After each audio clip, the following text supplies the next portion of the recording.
ओम साई राम।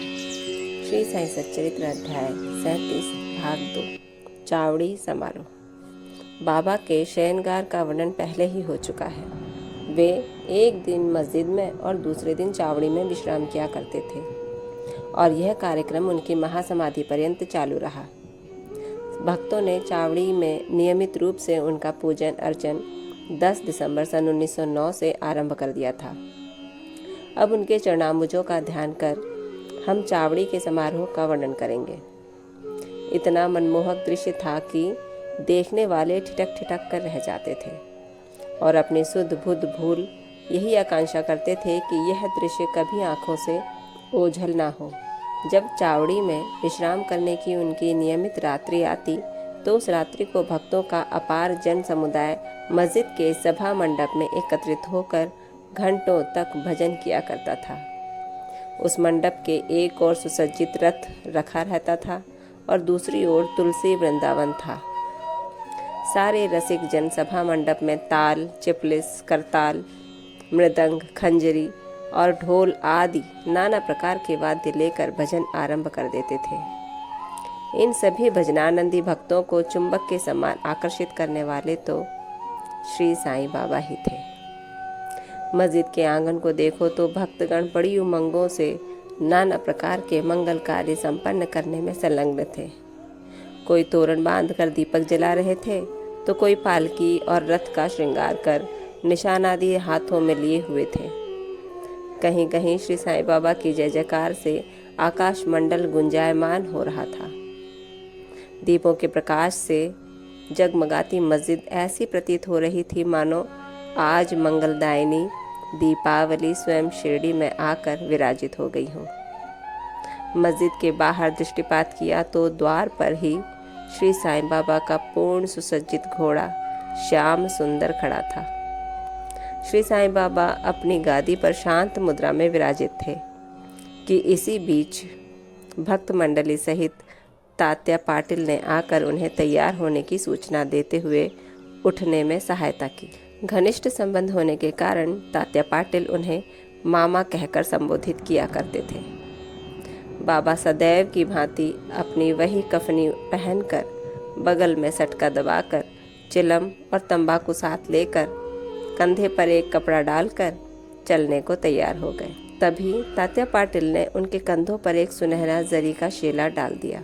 इसके पश्चात स्वयं बाबा ने धुनी को प्रज्वलित रखने के लिए उसमें कुछ लकड़ियां डालकर तथा धुनी के समीप के दीपक को बाएं हाथ से बुझाकर चावड़ी को प्रस्थान कर दिया।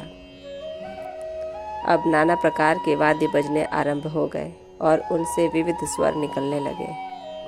सामने रंग बिरंगी आतिशबाजी चलने लगी और नर नारी भांति भांति के वाद्य बजाकर उनकी कीर्ति के भजन गाते हुए आगे आगे कोई आनंद विभोर हो नृत्य करने लगा तो कोई अनेक प्रकार के ध्वज और निशान लेकर चलने लगा। जैसे ही बाबा ने मस्जिद की सीढ़ी पर अपने चरण रखे, जब कोने पर पहुंचकर बाबा चावड़ी के सामने खड़े हो गए, उस समय उनके मुख मंडल की दिव्य प्रभा बड़ी अनोखी थी। ऐसा प्रतीत होने लगा मानो अरुणोदय के समय बाल रवि क्षितिज पर उदित हो रहा हो। उत्तराभिमुख होकर वे एक ऐसी मुद्रा में खड़े हो गए जैसे कोई किसी के आगमन की प्रतीक्षा कर रहा हो। वाद्य पूर्वत ही बजते रहे और वे अपना दाहिना हाथ थोड़ी देर ऊपर नीचे उठाते रहे। वादक बड़े जोरों से वाद्य बजाने लगे और इसी समय काका साहेब दीक्षित गुलाल की वर्षा करने लगे।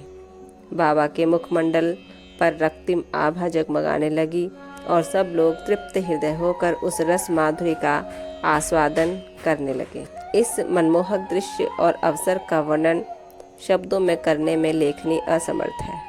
भाव विभोर होकर भक्त मालसापति तो नृत्य करने लगे, परंतु बाबा की अभंग एकाग्रता देखकर सब भक्तों को महान आश्चर्य होने लगा। देखो तो कैसे सुंदर समारोह की शोभा तथा भक्ति का दर्शन हो रहा है। इस दृश्य की झांकी पाने के लिए ही सहस्त्रों नर नारी, क्या अमीर क्या फकीर, सभी वहां एकत्रित थे।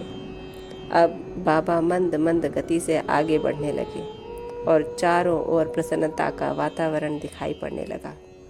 संपूर्ण वायुमंडल भी खुशी से झूम उठा और इस प्रकार समारोह चावड़ी। अब वैसा दृश्य भविष्य में कोई न देख सकेगा।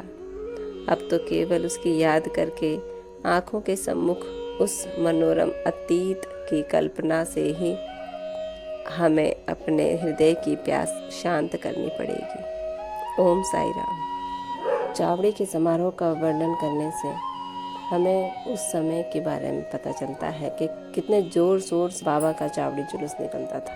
भक्त इतने प्रसन्न रहते थे कि मानो एक महान राजा के किसी समारोह में वो सम्मिलित है।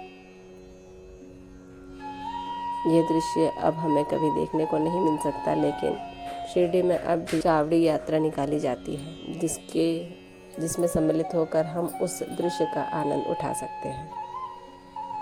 इसी के साथ ये अंश यहीं समाप्त होता है। कल चावड़ी समारोह का अगला अंश भाग 3 में वर्णन होगा। तब तक ओम साई राम। बाबा आप सब पर कृपा रखें, आपको आशीर्वाद दें और कष्टों से दूर रखें। ओम साई राम।